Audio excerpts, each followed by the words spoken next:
মনোহরদী উপজেলার রামপুর উচ্চ বিদ্যালয়ে শিক্ষার মান উন্নয়ন ও মাদকমুক্ত সমাজ গঠনের লক্ষ্যে ছাত্রশিক্ষক অভিভাবক সমাবেশ ও সাংস্কৃতিক অনুষ্ঠান অনুষ্ঠিত হয়েছে। শনিবার ১৮ অক্টোবর দুপুরে বিদ্যালয় মাঠে আয়োজিত অনুষ্ঠানে প্রধান অতিথি ছিলেন নরসিংদীর সিভিল সার্জন ডা সৈয়দ মোহাম্মদ আমিরুল হক শামীম।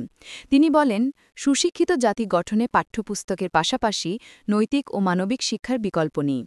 বিশেষ অতিথি হিসেবে উপস্থিত ছিলেন মনোহরদী থানার অফিসার ইনচার্জ মোহাম্মদ দুলাল উদ্দিন আকুন্দ, সহকারী জেলা শিক্ষা অফিসার মোহাম্মদ আকরাম হোসেন, উপজেলা স্বাস্থ্য ও পরিবার পরিকল্পনা কর্মকর্তা ডা মোহাম্মদ রাশেদুল হাসান মাহমুদ এবং রামপুর পুলিশ তদন্ত কেন্দ্রে ইনচার্জ শফিকুল ইসলাম।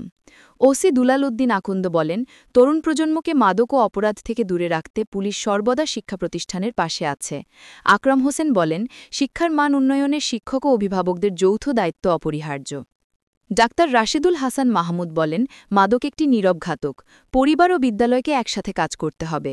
অনুষ্ঠানে আরও উপস্থিত ছিলেন Katiadi Lohajuri UP chairman Nuruzzaman Iqbal, ad Amirul Haque, শিক্ষক সুপ্রজিৎ দাস, রাজনৈতিক নেতা নান্নু মিয়া ও রায়হান উদ্দিন, বিদ্যালয়ের দাতা সদস্য রুকন উদ্দিন মেম্বার, ইউপি সদস্য দুলাল মিয়া সহ স্থানীয় গণ্যমান্য ব্যক্তিবর্গ। সভাপতিত্ব করেন বিদ্যালয় পরিচালনা পরিষদের সভাপতি খ ম কামরুল ইসলাম।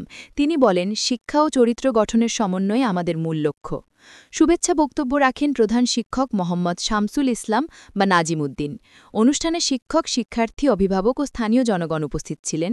শেষে মনোজ্ঞ সাংস্কৃতিক অনুষ্ঠানে গান, কবিতা ও নাটকের মাধ্যমে মাদকবিরোধী বার্তা তুলে ধরা হয়।